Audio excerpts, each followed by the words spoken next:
This is the Alfred Daily. Stay safe, Shaftesbury. It's Wednesday, the 27th of May. I'm Kerry Jones. Shaftesbury's MP says his tweets weren't anti-gay. You won't find a homophobic bone in my body. The Shaftesbury man, detained as a spy and robbed by nuns, shares his story in his debut novel. And I needed to give them money or they'd shoot me. Demand for Shaftesbury's reopened tip, nowhere near expected levels. We were planning for what could have been called Armageddon. How Fitbit-type tech has changed North Dorset dairy farming. There's technology available that is basically watching your cows 24/7. We've Where in Shaftesbury, our local quiz with Amber Harrison. Lockdown poetry with Conrad Sanderson of King Alfred's Kitchen. Gardening is mindfulness, says wildlife-friendly gardener Dirty Nails. That doesn't mean switching into neutral. It means paying attention to the moment. And he's got tips on how to deter wasps. And you'll hear the Dawn Chorus at Breach Common, recorded by Nick Crumb. Hello, I hope you're well. Shaftesbury's MP says he's not homophobic. Simon Hoare's comment follows the reaction to two tweets he posted out last Friday.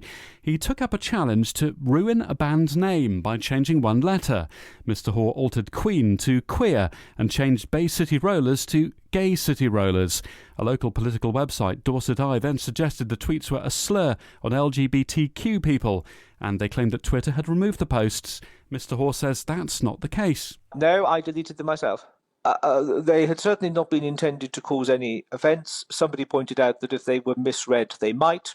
So I thanked the person who drew this to my attention and took them down. Actually, when I looked at them afterwards, or when it was pointed out to me, I did think, oh, how bloody stupid. I can see how one or two people might get misconstrued if they didn't know me. But Twitter certainly didn't take them down, no. That was self-policing. And Simon Hoare says he's not anti-gay. So you won't find a homophobic bone in my body. I have a brother who is gay. The owner of the Fountain Inn in Enmore Green says he still hopes to open the pub at some point in the future. Work to renovate the licensed premises, that's been closed since 2017, stopped during the pandemic. Wimborne-based Max Lacey had hoped to reopen the business this summer with enhanced dining facilities. He's already bought and transformed two Dorset pub properties. The Fountain is his third project. He says some of the important conversion work has been completed after planning permission was granted for the Grade 2 listed building last autumn. Pipework, which will feed the bar, is now in place, but plans are on pause until there's more clarity about the pub trade's future. Max says it's currently not a good time to advertise for potential tenants, with uncertainty about the reopening of licensed premises and questions over whether the public will want to visit pubs in great numbers when restrictions are lifted. He says he's watching developments closely and will let Alfred know when more concrete plans are available.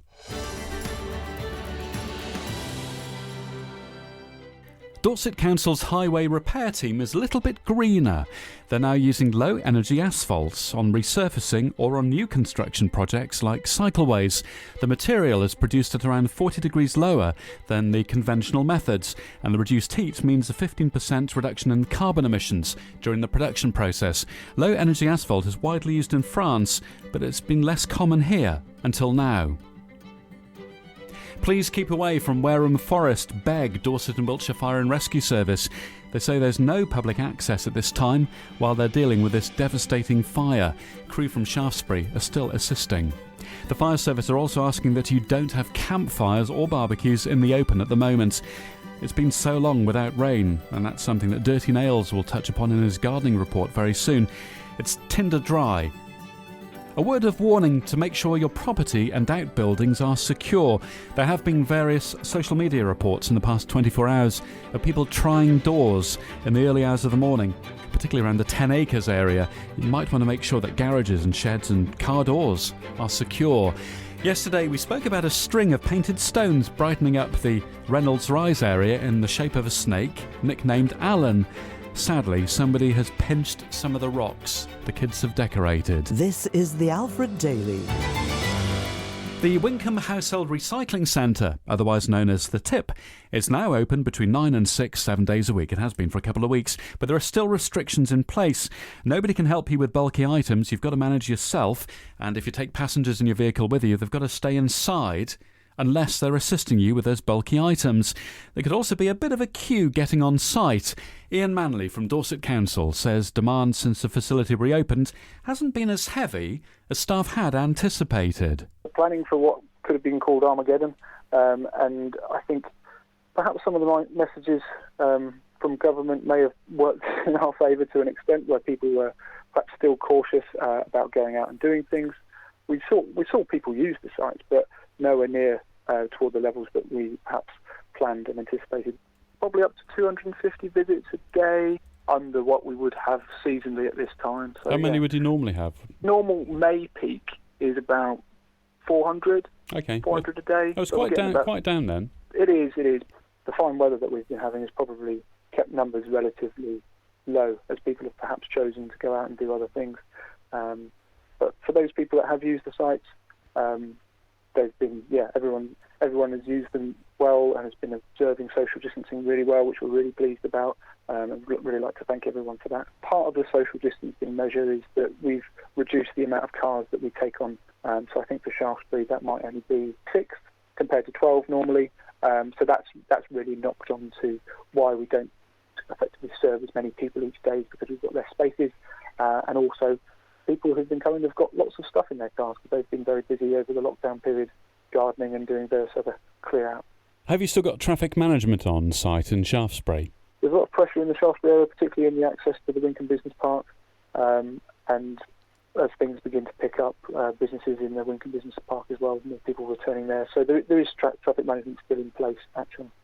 So that's going to stay for a while? We've got it certainly for the next week or so, but we will keep all of these measures under review. We did resource up to prepare for reopening, and rightfully so, because we didn't know what to expect, but we know over time that we need to find our way to a new normal, which I know is used in a lot of contexts. There was a real sense of excitement, I noticed, on social media when you announced that you were opening, because people were sharing messages and there were people making jokes about themselves, saying, life has come to this, but I'm really excited the tip's opening tomorrow. Were you ready for all that?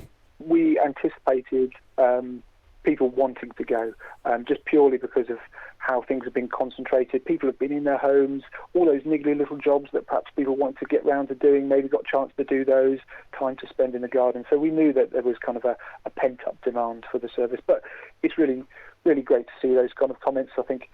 One of your most popular things, of course, is the Resale Table, where people go and try and find a bargain. Any word on when that may return?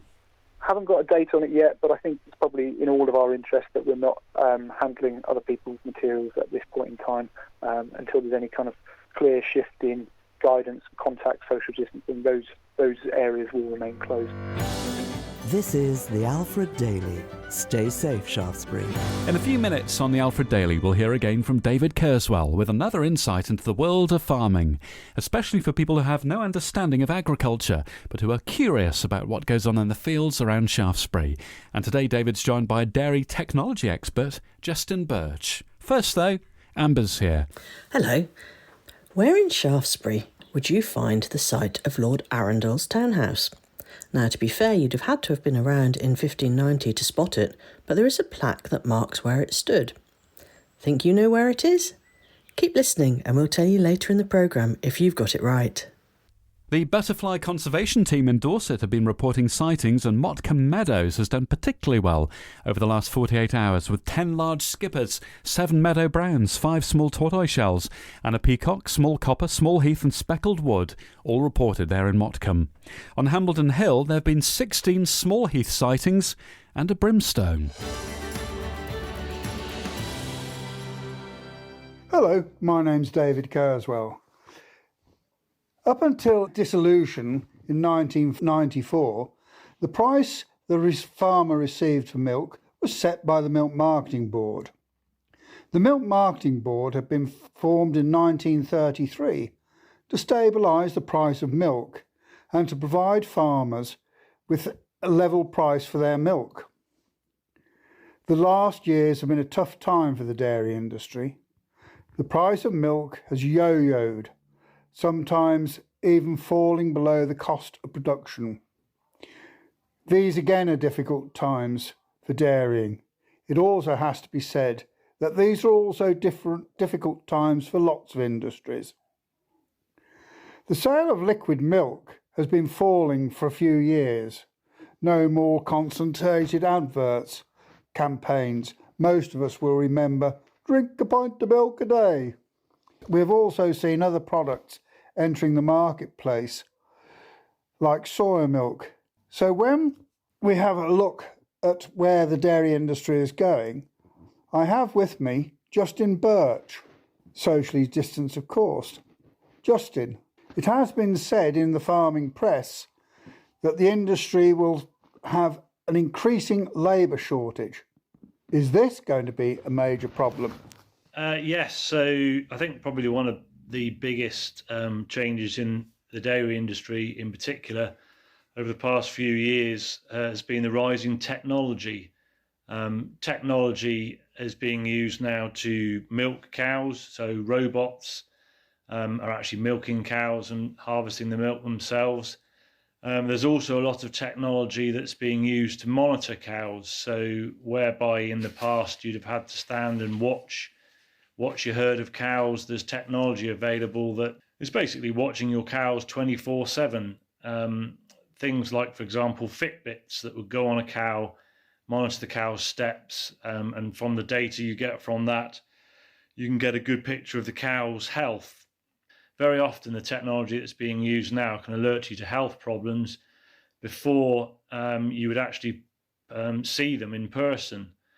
So going back to what you're saying about the labour as well, a lot of these devices are helping with the labour, because labour in the dairy industry is a very big issue at the moment. It's very difficult to encourage people into the industry, but with the use of technology as it is, I think it means people can work more sensible hours rather than the long hours that traditionally are worked in farming. So I think technology has a massive part to play going forward. Thank you very much, Justin. Mark Miles left Shaftesbury as an 18-year-old for an incredible unplanned adventure. During his 8,000-mile walk across Africa, he was accused of being a spy, threatened at gunpoint, and robbed by nuns. Shelter Rock is Mark's debut novel, set in South Africa in the 80s when apartheid was still in place. The lead character, Angel Rotz, relives some of Mark's real-life experiences. I spoke to Mark from the yacht he now lives on in St Lucia. He says he looks back on his Shaftesbury upbringing fondly.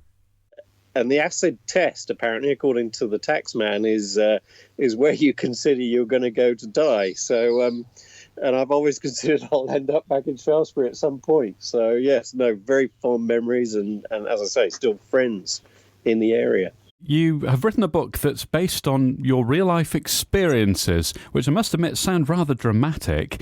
You decided to travel across Africa at the age of 18. What prompted you to do that? Because that's a big thing for people of any age.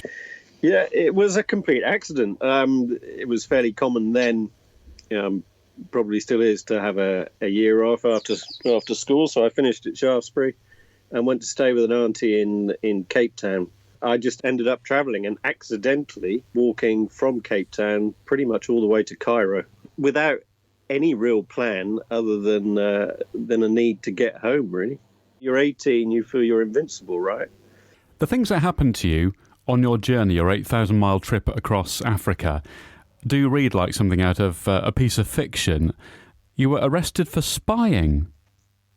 Yes, no, everything that happened to the boy Ralph in the story is absolutely true and happened to me on that trip. The places I went, the people I met, and the events that happened. And yes, in the middle of Uganda, which at the time was getting over a guy called Idi Amin, which some will remember, a notorious bad guy. And it was a very volatile place. I was traveling with some Somali truck drivers who stopped for fuel at a petrol station. And some soldiers pulled me out of a truck and sat me on the floor and said I was a spy. And I needed to give them money or they'd shoot me. And, at the time I had a couple of $100 and that was all I had to get all the way back to Shaftesbury. Luckily, there was a decent guy amongst them and they bundled me into a Land Rover, sped off towards the airport and then kicked me out.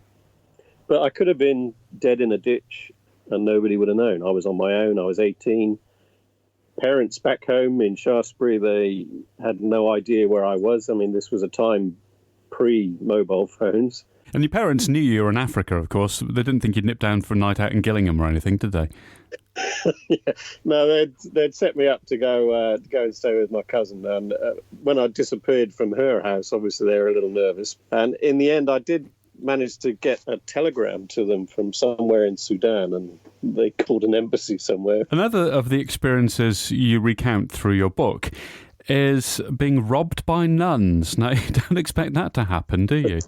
Again, absolutely true. There's a place in southern Sudan called Juba.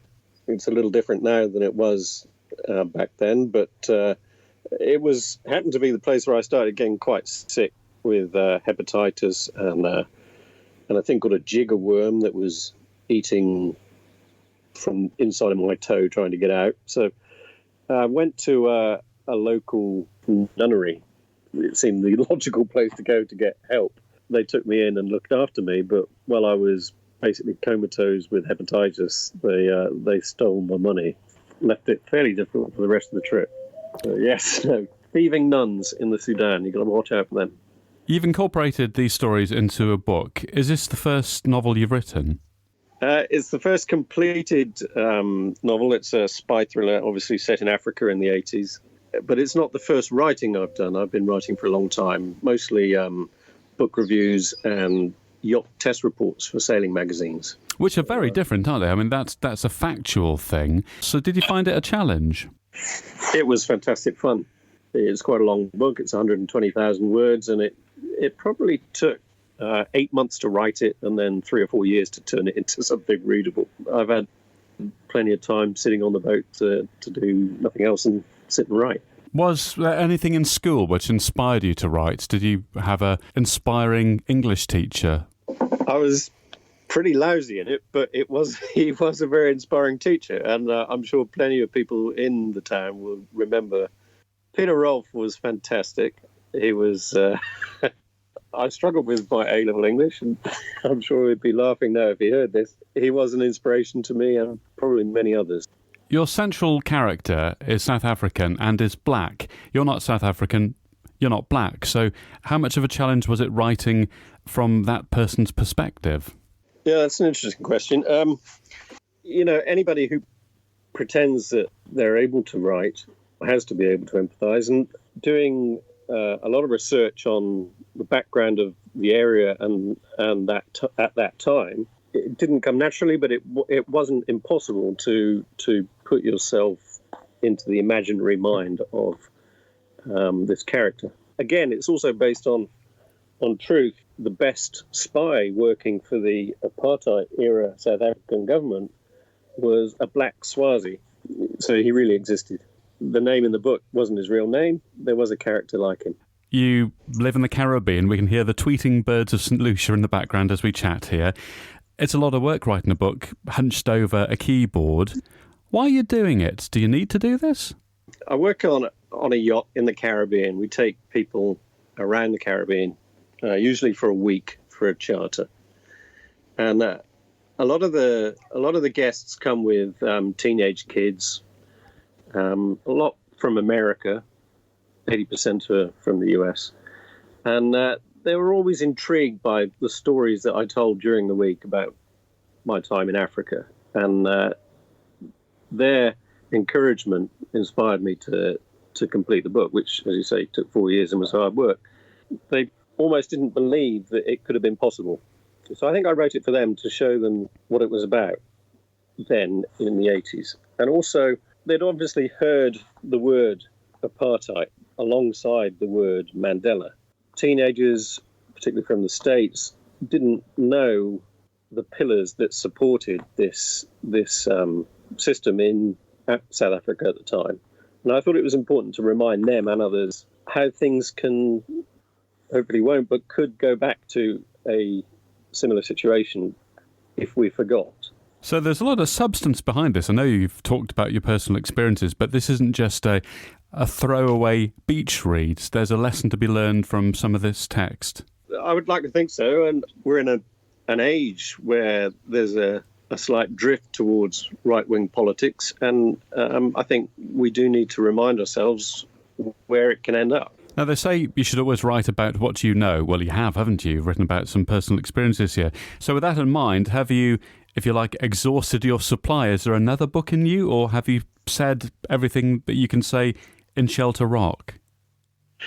Well, fortunately for me, the trip through Africa was only a part of my life, and my next book is almost 3 parts finished, and it's slightly different. It's a forbidden love story set in Portugal at the time of the Carnation Revolution in the 70s, and my experience there is that I was farming in Portugal for 7 years, and I enjoyed the area that I was living in Portugal, and that's been the inspiration for my second book. And I'm sure the third book will be something about the Caribbean and sailing. And of course, you spent 18 years in Shaftesbury. Is there going to be a novel set here one day? That would be nice, wouldn't it? Yeah, or at least... Well, it depends what you're going to write, I suppose, whether it's nice or not. Yeah, or at least a character from Shaftesbury. Yeah, I'll work on that one. Mark Miles, author of Shelter Rock. Conrad Sanderson is the owner of King Alfred's Kitchen in Shaftesbury. During lockdown, to alleviate the boredom, he's taken to writing topical poetry. Now, he didn't fancy reading out his verse himself, so we asked an actor to bring his witty words to life. So this is the new normal. We're in this together. Stay home and stay safe, despite this great weather. Mother's Day, Easter, both came and went. But good old COVID-19, he did not relent. The virus was peaking, with none out of reach, but still they all gathered down on Bournemouth Beach. So many days in, yet we're all still in shock. If you need to fill time, well, there's always TikTok. Countless thousands infected, too many have passed. Sadly, we know they won't yet be the last. Our Boris was struck down, but he didn't crash. The country on furlough from government cash. Mortgage payments and bills all have been stricken. Still get the feeling this plot might yet thicken. With roads mostly empty, shops mostly shut, now everyone's sporting a home-style haircut. Most commerce been halted, a world in a slump. We can all raise a glass of Dettol with Trump. On Thursdays at 8, we clap at the door to celebrate heroes not thanked much before. The newest, yet oldest, Captain Tom may be knighted. Stars of the Live Lounge sing alone, yet united. Lockdown is weakened, we can meet one outside. We can walk in the park, but not share a slide. With the world fighting back, there will be an exit. Do we even remember that thing they called Brexit? Excellent. The poetry of Conrad Sanderson, the owner of King Alfred's Kitchen. This is the Alfred Daily.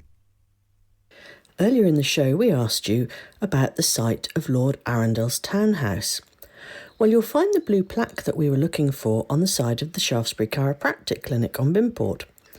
Now, the plaque is from the Shaftesbury and District Historical Society, and it reads, Site of Lord Arundel's house, circa 1590, later the Rose and Crown Inn. It continues, present building, circa 1835, may include parts of the old house. So I was wondering what Lord Arundel's house would have been like to warrant a blue plaque.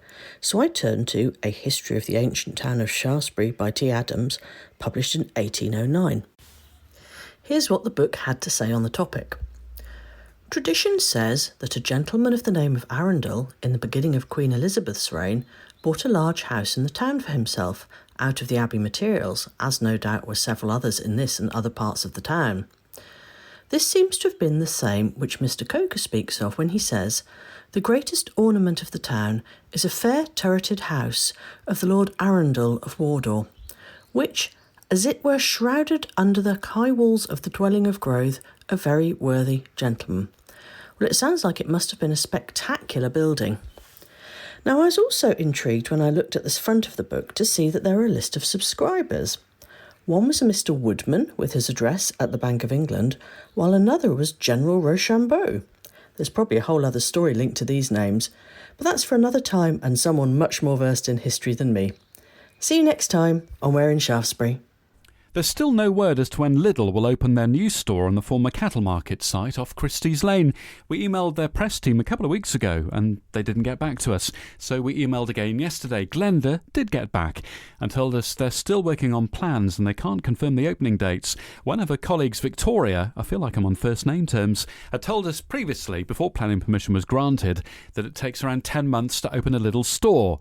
But whether or not that will change because of the coronavirus difficulties, we don't know. We'll let you know as soon as we have firm information.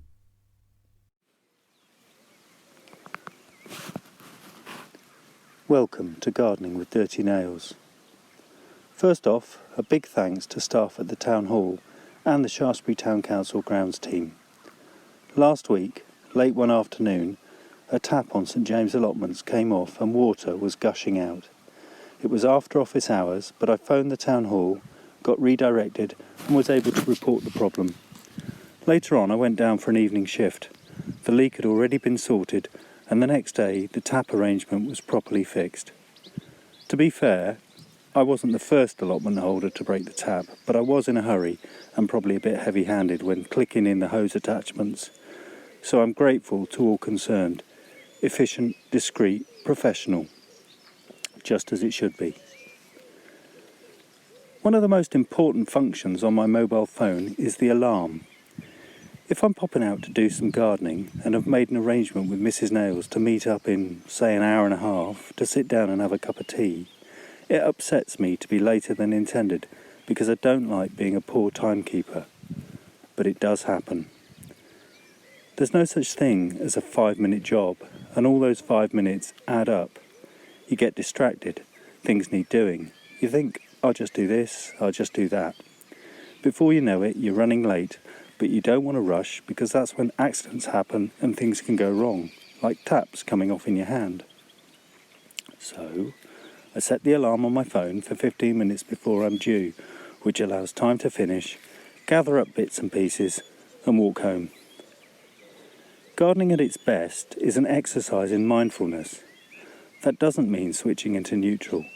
It means paying attention to the moment and thinking about what's in hand right there and then, be it tidying the shed, tickling between plants with a hoe, training runner beans with soft string, picking salad leaves.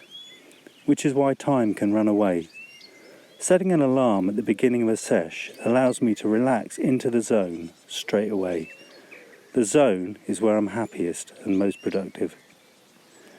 When time is of the essence, another trick is to do the jobs you intend to do first. Anything after that is a bonus. When broad bean flowers start to form pods, that's the point at which to give them regular good soakings. A lot of plant energy is extended at this stage of development. Your broads will appreciate the extra love poured on and repay you with a heavier crop. For lots of gardeners, podding up time is a few weeks off, but for those who planted seeds in autumn or early in the year, then if they're not flowering now, then they soon will be. I like seeing broads and potatoes growing side by side. I think they look great together, definitely no less beautiful than complementary flowers in an ornamental border. What are marketed as new potatoes in grocery stores are known as first early potatoes to folk who grow their own. They should be coming on nicely by now. If you can give them an extra water, then do so whenever possible, because they'll need plenty of moisture to swell up to a decent size. Also, as long as you're able to get a tool between the rows, do so.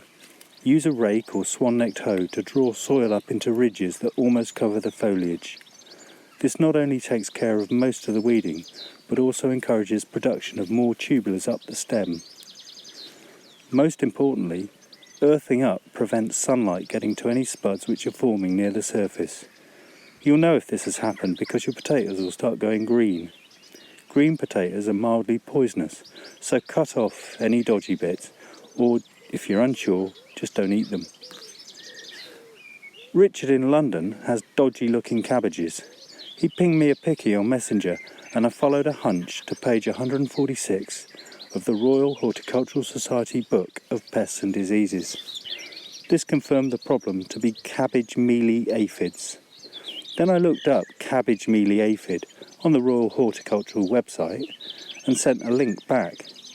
Richard said it was helpful, and he consulted the link whilst in the garden centre. He said he hadn't realised that plant-based organic pesticides existed, and he bought some made of rapeseed oil and chrysanthemum extract.